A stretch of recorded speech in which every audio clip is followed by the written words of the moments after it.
balingami awa penda soki tozali ko mata na kolela ezali te ko limbola o tozali ko yoka kati na biso pasi. Et là nous extériorisons cela. Pe tozali ko bimisa yango na libanda na Notre déception, notre embarras, notre consternation.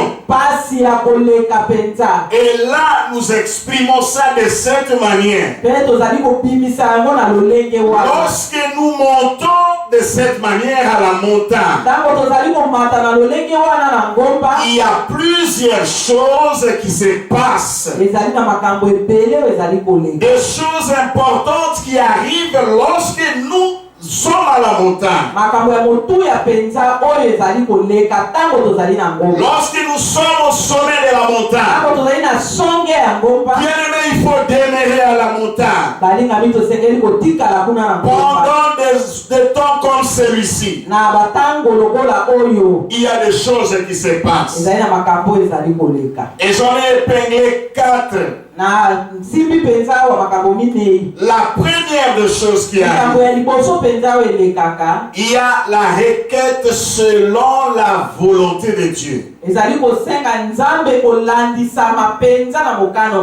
savez, très souvent lorsque nous demandons, nous ne sommes pas exaucés. C'est ce que Jésus avait dit, n'est-ce pas? Vous demandez, mais vous ne recevez pas. Parce que vous demandez mal. Mais lorsque nous montons de cette manière que nous venons de voir, nous aurons des requêtes à adresser à Dieu conformément à sa volonté. C'est ce que nous avions vu dans 2 Samuel 15:31. La partie B. Et David dit, ô Éternel, réduis à néant les conseils d'Achitophel. Oh bien-aimé dans le Seigneur, remarquez ici David qui arrive à la montagne. Et on va dire à David que Achitophel fait partie des conjurés. Or David savait que Achitophel c'était l'élément très dangereux.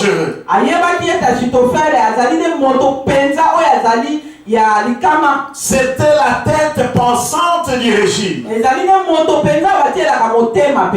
conseils d'Achitophel pendant ce temps faisaient la force de la loi.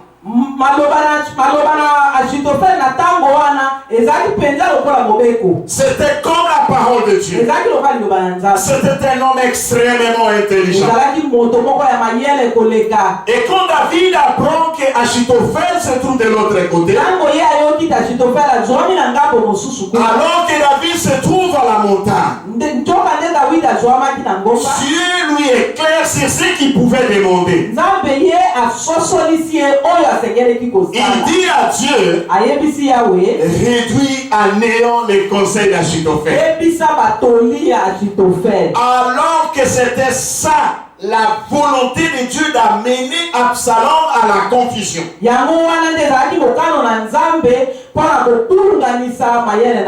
Suite au conseil d'Achitophel. Bien-aimé, écoutez, ici quand vous lisez 2 Samuel 17, lisons les 2 versets ici. Le verset 5 et le verset 14. Cependant, Absalom dit, appelez encore Uskaï, l'archien, et que nous entendons aussi ce qu'il dira. Alors le verset 17 nous dit ceci. Absalom et tous les gens d'Israël dirent. Absalom et tous les gens d'Israël dirent. Les conseils d'Ushkaï vaut mieux que le conseil d'Achitophel. Or, l'Éternel avait résolu d'anéantir les bons conseils d'Achitophel afin d'amener le malheur sur Absalom. Bien-aimé, c'est ici exactement la réponse à la prière de David. La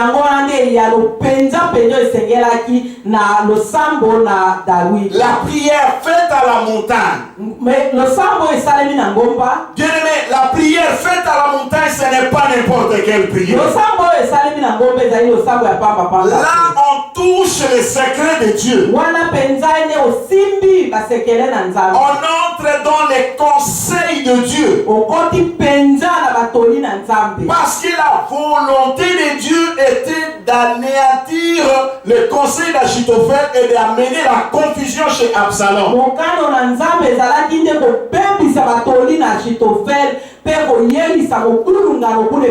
Mais comment David a su cela? À la montagne. Alléluia. Pourquoi? Ici, Achitophel avait donné les premiers conseils quand Absalom arrive dans la capitale Jérusalem. Il dit à Absalom, il dit, bon, vous allez prendre toutes les concubines de ton père. Et tu vas coucher avec elle aux vues au-dessus de tout le monde. Là, tu te rendras au Dieu, au vu de David et du peuple. Alors, c'est ça ce qu'il avait fait. Parce que David, en montant à la montagne, il avait laissé ses concubines à Jérusalem. Et quand les conseils d'Achitophel étaient entendus, et c'était pour accroître le pouvoir d'Absalom.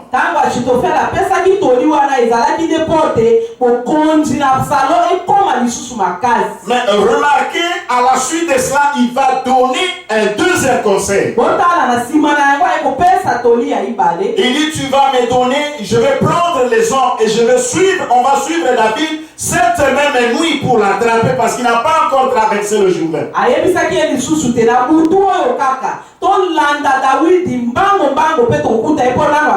Or, c'était un bon conseil. Mais comme Dieu voulait anéantir cela, écoutez, Absalom et les autres vont dire, appelons aussi Ushkai, comme ça nous allons entendre ce qu'il dira.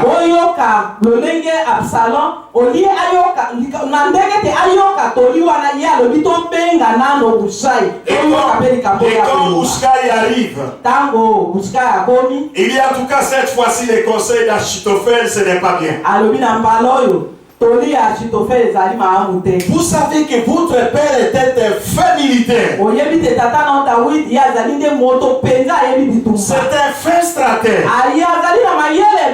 Et maintenant, il est comme les lions qu'on a arraché ses petits. Si nous tentons de le rejoindre pendant ce temps, alors tu vas tomber et tu vas commencer à tomber dans les défis. Or, c'était une façon de laisser David de prendre le large. C'est ainsi qu'Absalom et les autres vont dire, en tout cas, pour cette fois-ci, Achitophel, tes conseils ne sont pas bons.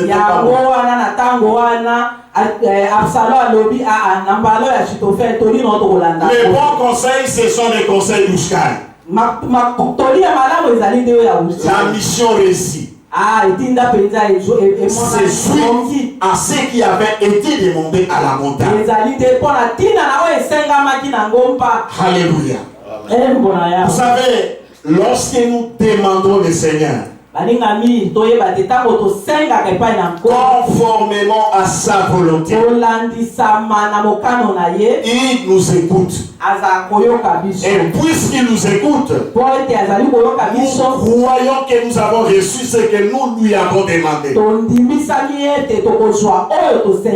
Or, pour avoir de telles requêtes, il faut aller le rechercher à la montagne. Deuxième chose qui arrive lorsque nous arrivons à la montagne, l'orientation précise de la part de Dieu. L'orientation précise de la part de Dieu. Bien-aimé, sans cette orientation de Dieu, David pouvait accéder à la demande de Douskar. Parce que vous savez, quand ils sont arrivés à la montagne, Uskai est venu rejoindre David. Il voulait être parmi eux. Mais David pouvait se dire pendant ce temps que, ah voilà, j'ai reçu quelqu'un, un stratège comme Achitophel. Parce que celui-là pouvait faire le contrepoids d'Achitophel.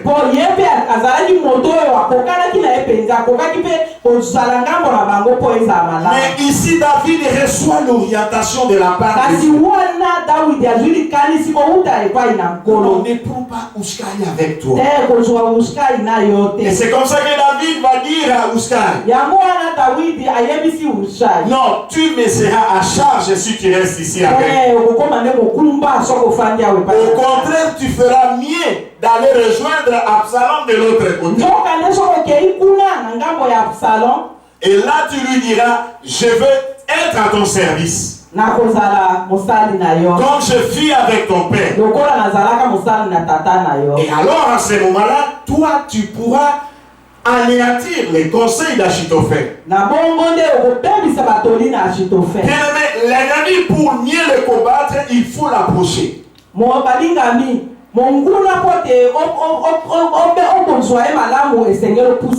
Il faut aussi être stratège de cette façon. C'est bien que David s'était replié. Mais il ne pouvait pas aller tout parce qu'il avait aussi des gens qui étaient restés de l'autre côté.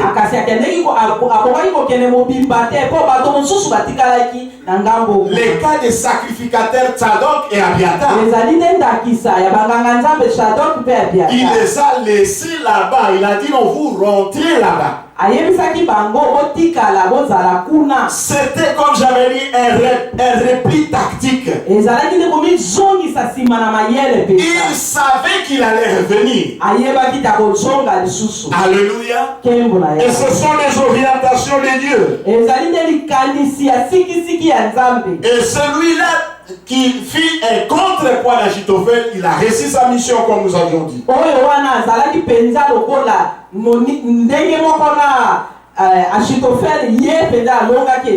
Et la confusion fut menée dans l'autre cas. Bien-aimé, troisième chose qui arrive lorsque nous montons à la montagne, l'imposition du silence face aux attaques de l'ennemi.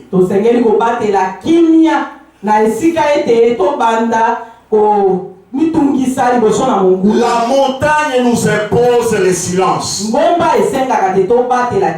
moi je dis, si tu veux connaître un véritable homme de Dieu,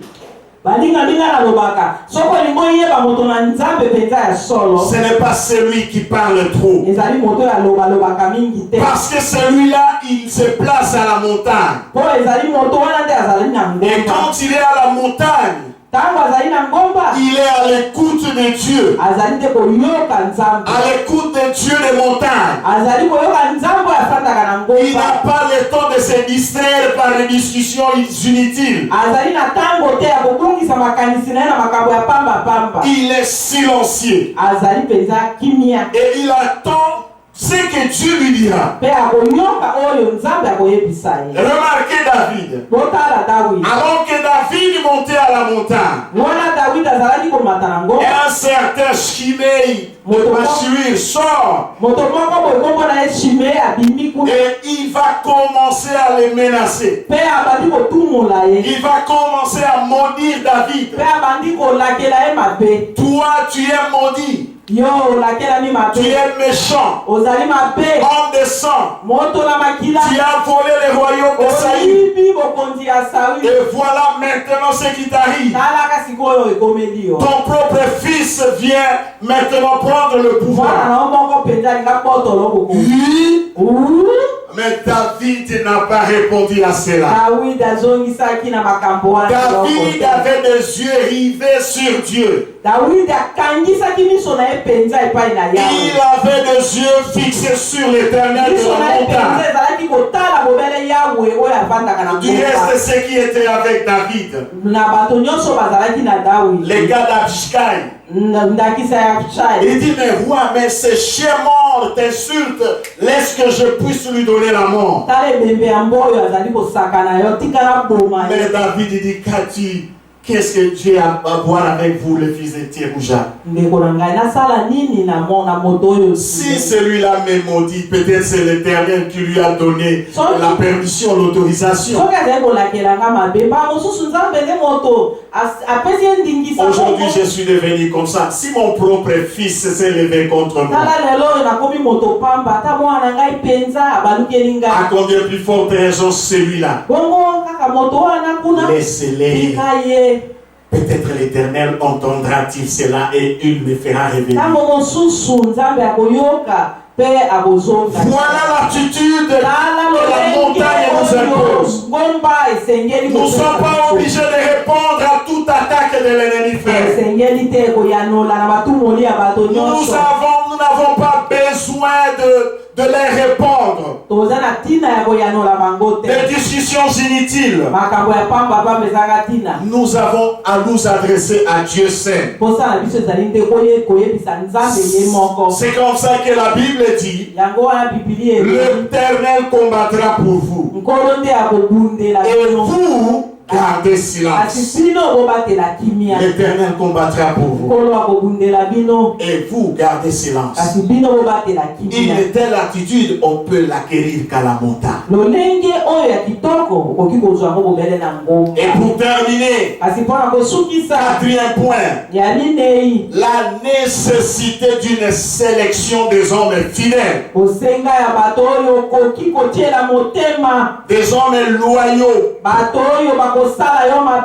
Pour besoin de l'efficacité. À la montagne, on ne monte pas avec n'importe qui. À la montagne, c'est le lieu de la sélection. Nous devons nous rassurer de la confiance et de la sincérité de personnes qui nous entourent.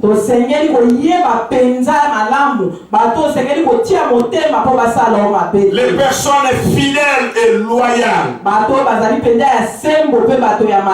Les personnes qui ne vont pas nous entraîner dans des discussions inutiles. Qui vont amener des contestations. Et là, les efforts seront dispersés. David ne s'est pas amené avec tout le monde. Il a pris ses serviteurs fidèles. Ceux-là qui étaient prêts à dire à David, nous ferons tout ce que le roi nous dira.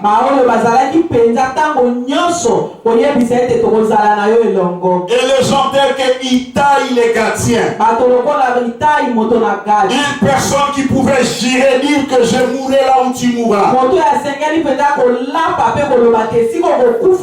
Je serai là où toi tu seras. Les personnes qui adhèrent à notre vision. Les personnes qui ne nous encombrent pas inutilement. Les personnes qui sont prêtes à tout. Les personnes qui n'ont pas d'autre priorité que Dieu d'abord.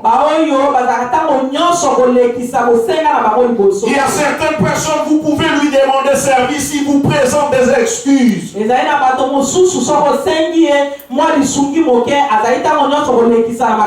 pendant des temps comme celui-ci, nous avons besoin des hommes loyaux,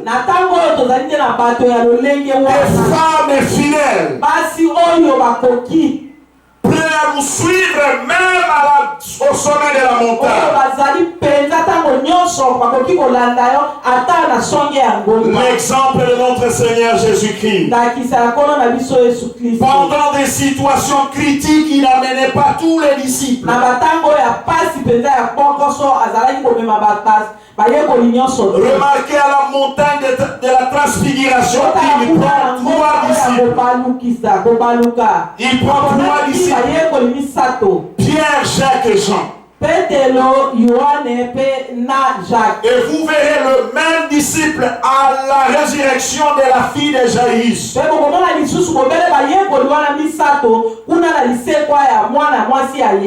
Alors qu'il pouvait demander tout le monde de rester dehors, il ne permettait qu'à ces carrés restreints. Même lors de l'agonie de Gethsemane, il n'avait que ses 3 disciples avec lui. Qui est aimé dans le Seigneur. À la montagne, c'est pendant les moments de critique. Les moments critiques. Remarquez pendant ce temps, Dieu nous a ouvert les yeux pour voir avec qui nous sommes. Pendant ce temps, il y en a d'autres qui sont partis, on ne connaît même pas ce qui se passe dans leur vie. Ils ne s'occupent plus de rien. Ils n'ont même pas besoin d'appeler les pasteurs, savoir ce qui se passe dans sa vie. L'église, ce n'est même plus leur affaire. Mais pour être équilibré, pendant ce temps, il y en a d'autres qui sont visibles. Il y en a d'autres qui ne sont pas visibles. Mais ce n'est pas que tous ceux-là qui ne sont pas visibles ne sont pas avec nous. Remarquez, David s'amène là-bas. Mais Sadok et Abiatar étaient restés. David savait qu'ils sont là sur le temple de David. Mais remarquez aussi, Ushka, il ne devait pas être avec eux. Il y a de ceux-là qui travaillent en secret. Il y a de ceux-là qui peuvent pendant ce temps réunir les gens, écouter la radio, le message ensemble, et il est en train de faire des commentaires.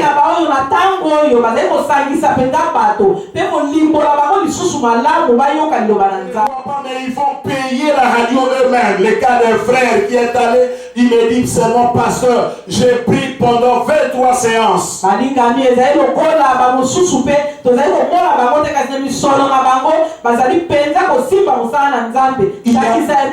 de ceux-là qui travaillent en coulisses. Il y a de ceux-là qui travaillent en coulisses. Ils sont aussi à la montagne avec nous. Et pour terminer, je vais conclure. La montée à la montagne constitue un remède approprié et indiqué face à des situations d'instabilité, d'insécurité, de la honte et de la confusion. Car c'est cela que l'homme s'identifie mieux à sa situation. Et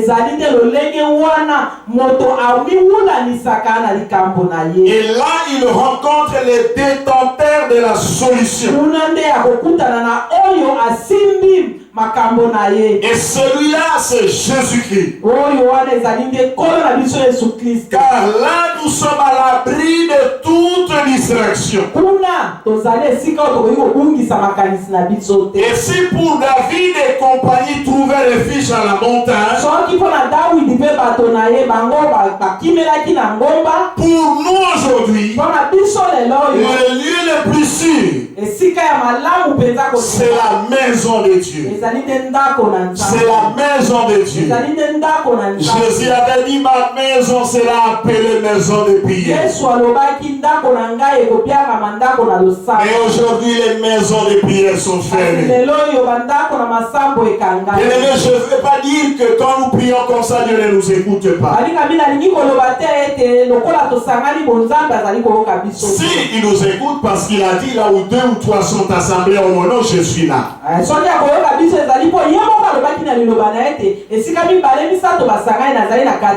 Mais dans sa maison, il y a la gloire de Dieu qui se manifeste de manière toute particulière.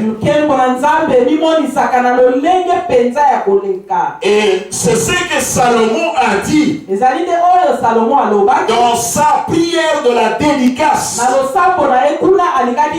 Vous lirez 1 Roi 8.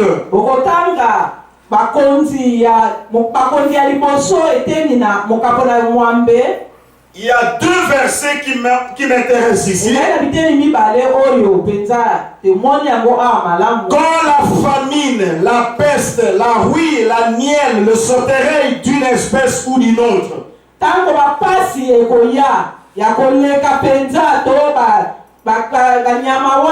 seront dans les pays, quand l'ennemi assiégera ton peuple dans son pays, dans ses portes, quand il y aura des fléaux ou des maladies quelconques, si un homme, si tout ton peuple d'Israël fait entendre les prières de supplication et que chacun reconnaisse la plaie de son cœur et étende leurs mains vers cette maison, alléluia, l'oreille de Dieu entendra. Alléluia. C'est dans sa maison que sa gloire se manifeste de manière toute particulière.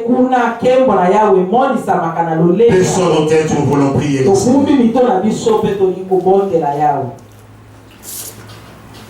Bien-aimés, nous sommes en train de prier le Seigneur. Le Seigneur nous parle encore ce matin. Il veut que nous puissions aller à la montagne. Et si vous avez bien suivi avec moi, c'est la continuité du message du dimanche passé. C'est pourquoi, sans prendre beaucoup des arrêts, nous allons dire merci au Seigneur. Merci pour la liloba. Le Seigneur nous a montré de quelle manière il nous faut monter à la montagne. Et qu'est-ce qui se passe lorsque nous sommes dans le sommet. Lorsque nous demeurons dans la montagne, il y a des choses qui se passent, bien-aimés. Voilà pourquoi pendant ces temps, tu vas élever ta voix, tu vas dire merci au Seigneur au nom de Jésus. Élève ta voix, prie le Seigneur. Alléluia. Merci au Dieu de gloire, le Seigneur puissant, le Dieu de notre salut, qui nous a parlé encore ce matin, Seigneur. Pendant des moments critiques, nous devons aller à la montagne. Et tu nous as montré de quelle manière il nous faut monter. Alléluia. Oh merci Seigneur notre Dieu. Dieu te veut bien-aimé à la montagne. Non pas au pied de la montagne. Dieu ne veut pas que tu sois au rez-de-chaussée. Dieu veut que tu montes et que tu demeures.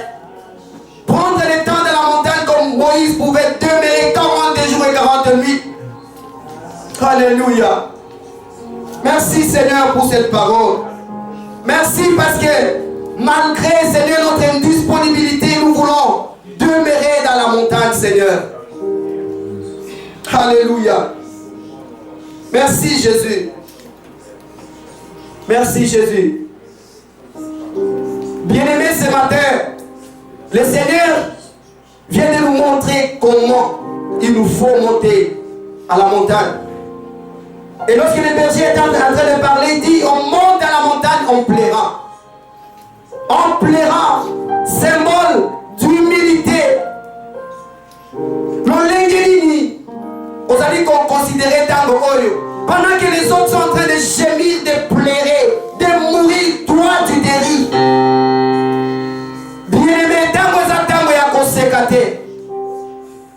C'est un moment favorable. Oyo bana na nzambe, oyo basali na nzambe, ebongi toya tomi kitisa liboso na nzambe. Et l'apôtre Jacques dit, humiliez-vous devant le Seigneur et il vous élèvera. On monte à la montagne, la tête est couverte. Oh bien-aimé, partout dans le monde, les gens sont en train de mourir par milliers les jours. On monte à la montagne. Pierre, c'est la confusion. Nous sommes confus pendant ces temps. Mais j'aimerais à ce que tu pries, bien-aimé. Le bon ensemble a rendu conscient à Tango Oyo. Enfant de Dieu, tu ne dois pas rester comme tu es. Ces situations qui se passent maintenant, ce n'est pas normal. Nous devons être révolutionnés. Nous voulons activer, bien-aimés, des moments de prières intenses. Et bon, nous nous la Oyo. Alléluia. C'est à la montagne que nous voulons aller. Si nous avons de atia na kati na motema na yo disposition ya lolengi nini osengeli obelema na présence na ye. C'est lui qui crée à nous le vouloir et le faire. Tu ne dois pas rester indifférent. Alléluia. C'est lui notre forteresse. Dis-lui na kokende lisusu wapi Yesu. Le monde est agité, le monde est troublé. Où est-ce que nous pouvons aller? Si ce n'est pas de la présence de Dieu, si ce n'est pas la montagne, nous avons besoin de demeurer dans la montagne. Dieu ne dédaigne pas lesquels contrit et brisés. C'est ce que l'homme de Dieu David est en train de dire. Alléluia. Jésus. Alléluia.